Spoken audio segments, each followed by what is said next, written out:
Ny natao teto moa zany dia fanomezana ireo fitaovana ho an'ireo mpamboly izay nofanina mba ho matianina kokoa ary mba hita asa hitombo ny fiveloman'izy ireo izany moa dia tetika asa iarahan'ny birao iraisam-pirenena momba ny asa sy ny MFRN izay hanofanana an'ireo olona ireo mba ho tena matianina satria fantatsika fa zava-dehibe tokoa izany asa famokarana sy fambolena sy fiompiana izany dia izany natokana eo amin'ny birao iraisam-pirenena momba ny asa miezaka izany manohana ny izay azo atao ety anivon'ny faritra mba tonga andreo olona ireo hanana asa mendrika tokoa ary mba hitombo ny fahampiainana fiveloman'izy ireo ary dia mba hivelatra izy ireo anatin'izay asa izany.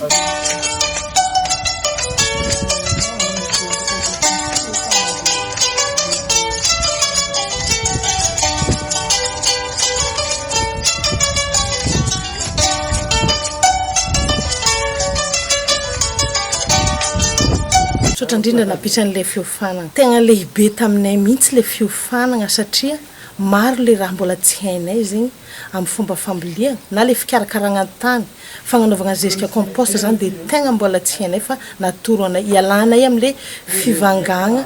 urée zay voalaza fa mandroboka tany. Tegna ny hazoko tsara zegny resaka momba formation zegny amin'ilay mba fahaizana zegny mampitombon'ilay fahaizana zegny amin'ny resaka famboliana ny izy ataonay ety mba mba mangataka mba hahazo fitomboany be zegny zahay amin'ny asa le resaka famboliana am'zegny ty tegna ravoravo be zegny amin'ny ty zegny ndesinay amin'ny ampitombo le asanay.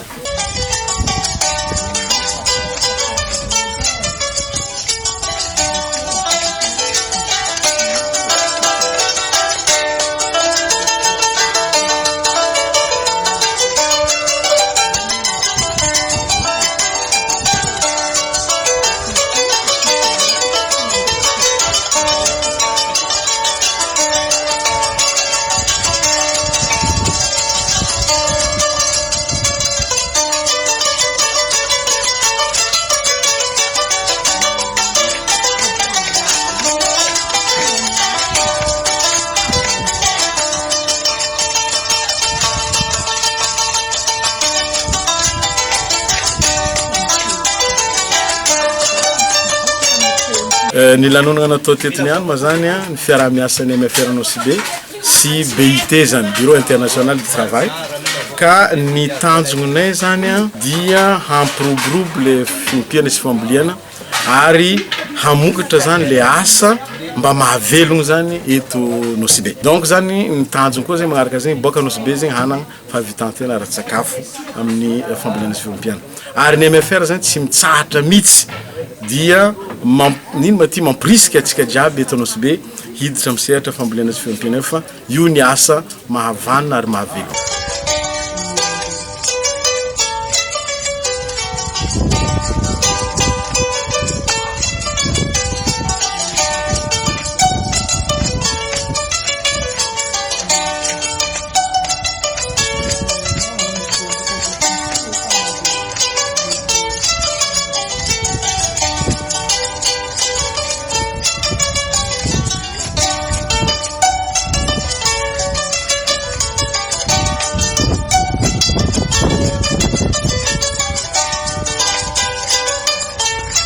Tenako dia anisan'ny nandray fiofanana teto fa ny zavatra hitako zany sy arakaraky ny le fieritseretako an'le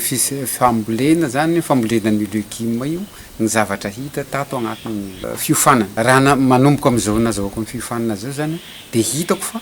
mety hahomby ary hahatratra vokatra amin'ny tena tokony ho azo ilaina zany antenaina ny zavatra hatao. Tsara aminakazy izy satria za zegny mba nagnano ezaka zegny trabo fa tsy hitako zegny vokany nianatra zay za mba hay zegny resaka ity fambolena ty ary tsy mampirendra zay izy mampahay zay resaka fambolena ty mba aizako atsara bebe kokoa amin'ity resaka fambolena ty.